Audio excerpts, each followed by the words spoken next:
Good morning, everyone. Good morning. Thank you all for being here. Thank you to Nadine from 1199. Thank you to Candace from 32BJ. Thank you to the rank and file union members who have joined us this morning. We are standing in front of Federal Plaza, the very site where New Yorkers are being stolen, whether from their families, their friends, or from the city that they call home. It is at this very site that we understand the cost of this news, that former Governor Cuomo has been conspiring with President Trump about the fate of this city, about the future of this city, about the facts of this race. It is knowledge that is a betrayal of everything that we stand for as New Yorkers. It is knowledge that disappoints us, and yet it does not surprise us, because it builds on a history that we have seen with this former governor. A history of trying to hide that which he knows is offensive to the values of this city from the people of this city. We see that with this call itself. Something that took place many weeks ago, and yet it took the New York Times to share this with New Yorkers. We know that this former governor has very little regard, whether it be for the Democratic Party, the democratic process, or for Democrats themselves, because he would rather look past having been beaten by close to 13 points by a campaign that amassed more votes than any Democratic primary winner in New York City history, to the extent that he would actually have a conversation with the very president who is stealing food from the hungry, who is throwing New Yorkers and Americans from coast to coast off of their health care, and doing so all in service of yet another significant wealth transfer between those who do not have enough in their pocket to those who have more than they know what to do with. We know that Andrew Cuomo will sell working people out for his interests, for the interests of the billionaires that supported him, for the interests of Donald Trump, because all of those interests are lining up as one and the same. It is time for us to say enough. It is time for us to make clear that what this city deserves is a mayor who, when he sees Donald Trump attacking the people of this city, will stand up and fight back against that vision. Will not get on the phone with the architect of that vision to speak about a race that we already know should be a referendum on how to make the most expensive city in the United States of America affordable, not a question of how we can install yet another ambassador for Washington, D.C. in City Hall.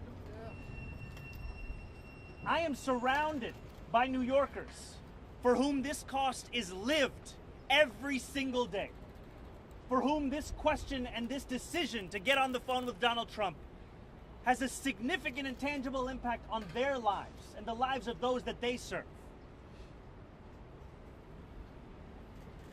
And as we stand here at Federal Plaza, I do so knowing that it's just blocks from here where I got my citizenship, where I was sworn in as an American in this city that I was raised in, and knowing that if Donald Trump is to act upon his threats to denaturalize me, it will likely take place right at this plaza. The job of mayor is not to audition to be the jester for a want to be king.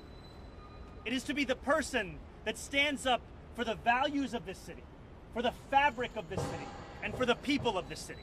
And that is what I am running to do. I am so thankful to have been joined by such incredible leaders in organized labor. And I would like to begin by calling up Nadine Williamson from 1199 to share more with us as to the cost of this kind of a decision. Good morning, everyone. My name is Nadine Williamson. I am Senior Executive Vice President of 1199 SEIU, and I am here on behalf of Yvonne Armstrong and Veronica Turner-Biggs. proudly representing 400,000 healthcare workers who keep this city alive, literally keep this city alive. And today, we are not here to whisper, we are here to roar. Let's be clear, we're putting the full muscle of the largest union in New York behind Zohran Mamdani, a candidate who didn't just enter this race, he ignited it. His campaign hasn't just caught fire, it's become a full-blown movement, a movement of workers, immigrants, nurses, techs, and janitors. We live in the richest city, in the richest country in the world. Yet somehow folks are still skipping meals, drowning in rent, and being sent home from overcrowded ERs. Make it make sense. That's why Zohran's vision matters. It's bold, it's urgent, and it's unapologetic. He's not here to patch up the status quo. He's here to replace it. And we appreciate that. And guess what? The people in power are nervous. How do we know? Because Donald Trump and his right-wing sidekicks are poking their noses into New York politics. Trump should stay out of this town. He should not try to meddle in New York City politics. Meanwhile, his party just yanked $1 trillion from Medicaid to line the pockets of the rich. That's not policy, that's robbery. And now our hospitals are understaffed, our members are watching their colleagues disappear in deportation raids, and our communities are living in fear, in constant fear. Let's call it what it is, cruelty. Cruelty in a suit and in a tie. Anyone standing with that agenda or staying silent while it happens is complicit. New York is a union town. That's why us at 1199 and my brothers and sisters at 32BJ are here. We're a town that knows how to fight, organize, and win. And when we elect Zohran Mamdani as our next mayor, we won't be flipping a seat, we'll be flipping the script. Away from billionaires, away from everything that they're doing now. And we're gonna focus on who built this city and who kept it running every day. Let's make history, let's make noise. Thank you all and have a good day.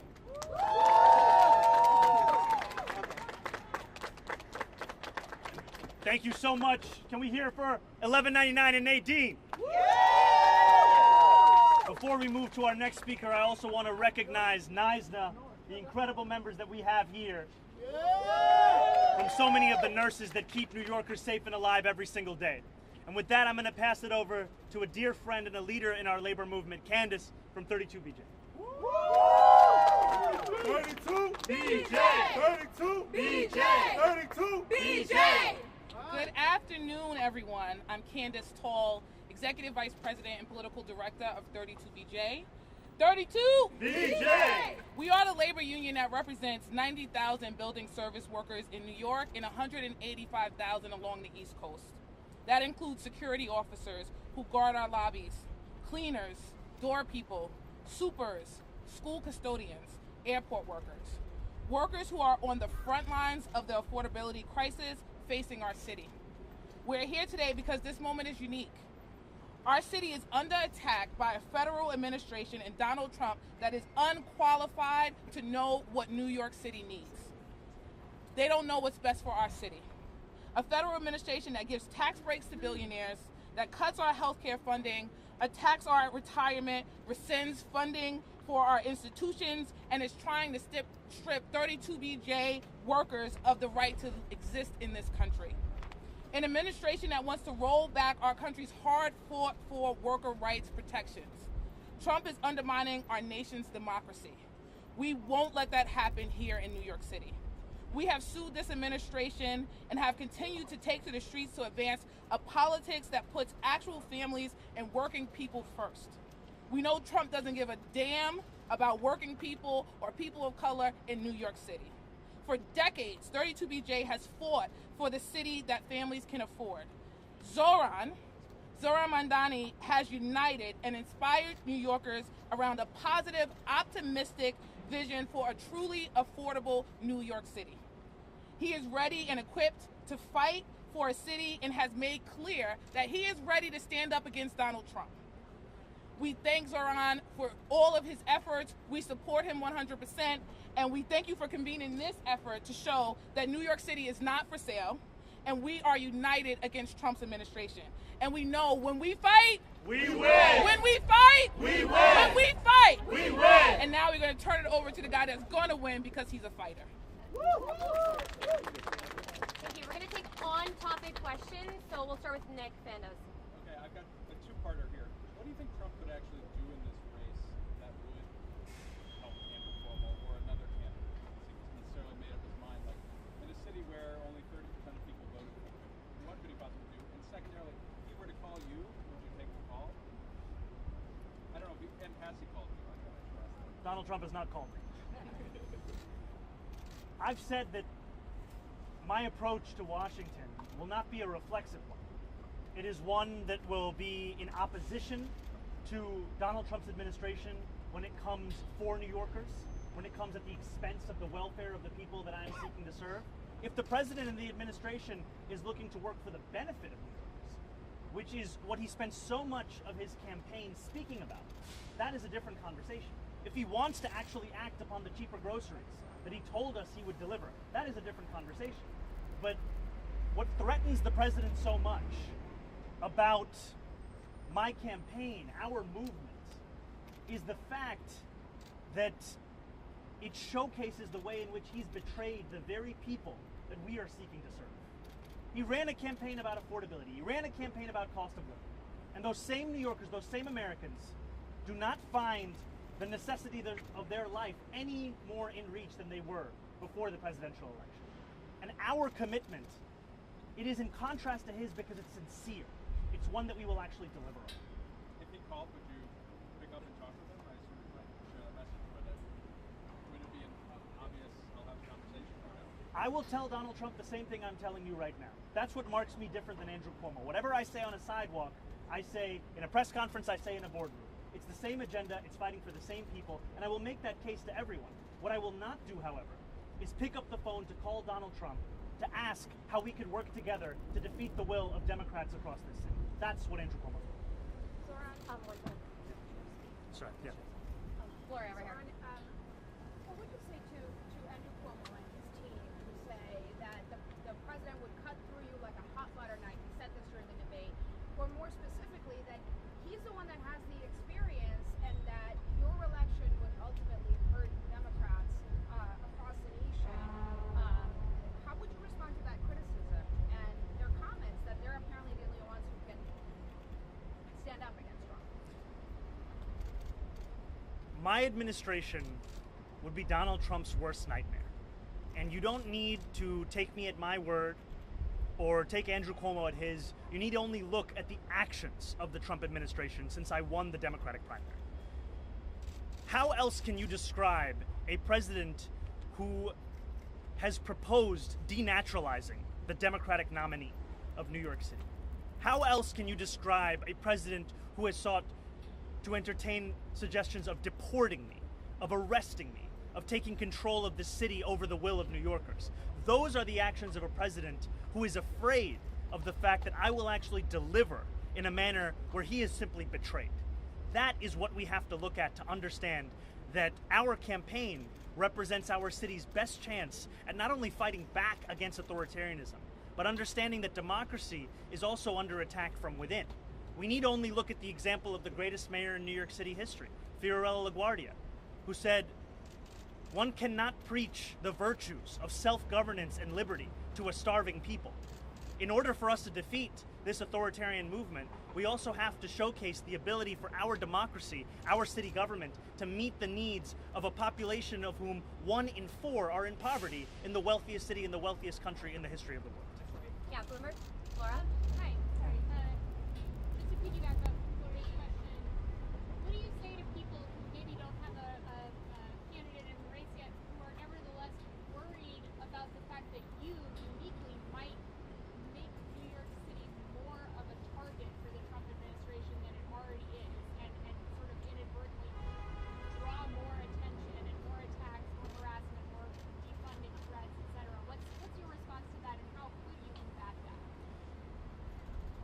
We have seen over the course of this current mayoral administration an example of what New Yorkers can win through a policy of collaboration and cowardice.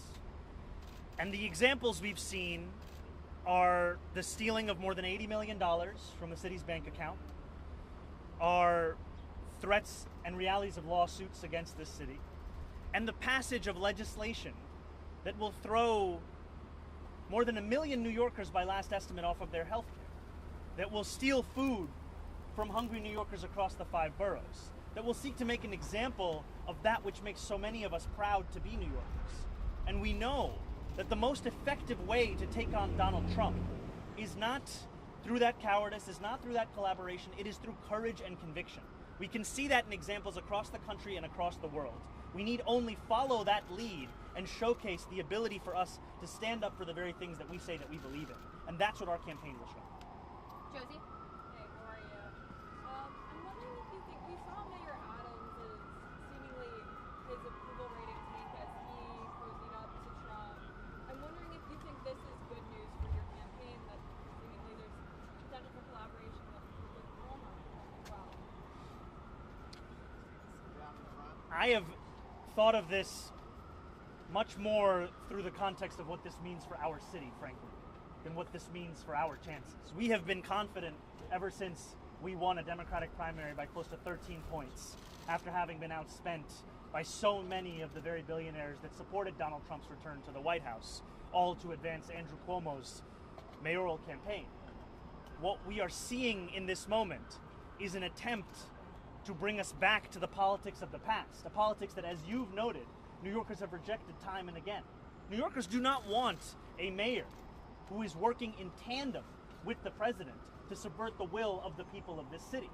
We are talking about a president who has not just had that conversation with Andrew Cuomo, but one who is being briefed regularly with polling of this race, and who is asking Congresspeople as to what they think would be the best way to defeat our campaign. All of it comes back from the understanding that for Donald Trump, the victory that we would deliver for working class New Yorkers is one that threatens the very basis of so much of his politics. It is a politics of insincerity. It is a politics that we know not to trust, and yet it is a politics that preys upon the despair of so many across this country who are struggling to make ends meet. We'll go to Ethan. I think when it comes to, like, you know, when you actually get into office, how do you see yourself approaching dealing with Donald Trump? You know, you've had a lot of conversations with people and trying to win them over and bring them into your coalition. Would you try the same approach with him, or something more adversarial? I would make the same case that I make to each and every New Yorker. It is a case where if we can agree on who we're fighting for and what we'll deliver, I'm willing to work with anyone. You know, yesterday I was with Assemblymember Khalil Anderson in the Rockaways, and we were touring small businesses. And a woman came up to me and she said, "I'm a Republican. Will you speak to me as well?" I said, "Absolutely. This is a campaign for each and every New Yorker." She asked me, "What are you here for?" I said, "I'm here to share our plan to cut fines and fees for small businesses by 50%, to speak about investing tens of millions of dollars into the best teams that are supposed to assist businesses as they navigate through a bureaucracy, and yet only 3% of businesses utilize those services." And I spoke to her about the fact that city government's responsibility is to make life easier for New Yorkers. We do not ask who those New Yorkers vote for. We do not ask what party they belong to. We do not even ask if they vote at all. They are New Yorkers. And that is the responsibility that I will hold as a mayor, is to represent each and every one of them. Yeah, Henry? Hi, Zohran. How you doing?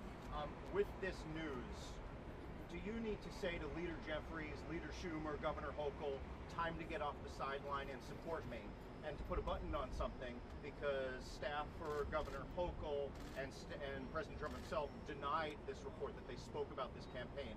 Do you believe both those men are lying? I believe the New York Times over President Trump and Andrew Cuomo. And we've seen as of this morning that they stand by their reporting. I've appreciated the conversations that I've had, fruitful and productive ones, with Leader Jeffries, with Senator Schumer, with Governor Hochul. And I look forward to the partnership that we will continue to build for the benefit of people across this city and across this state. And to New Yorkers, what I will say is that we know the choices in front of us in this moment. Donald Trump functionally has 3 candidates in this race. One that he is directly conspiring with, another that he has bailed out of legal trouble and functionally controls, and the third, who is quite literally a member of the Republican Party. I am the Democratic nominee, thanks to the support of New Yorkers across these 5 boroughs, with the most votes of any Democratic primary nominee in the history of Democratic primaries in this city. And I take with that a confidence of how we will make our case and a belief in the values of this party, that they can finally deliver for the people of this city if we are willing to actually fight for them, not in the manner of Andrew Cuomo, who's willing to betray them all in service of his own ambition. All right, we'll take one more. Yeah, right over here. Hi, I'm Kayla Epstein with the BBC. We're out here outside 26 Federal Plaza. We see multiple detentions inside the city. We criticize that now. I wondered, as mayor, if there are actions or policies specifically to change what's happening there now to address this policy that you criticize.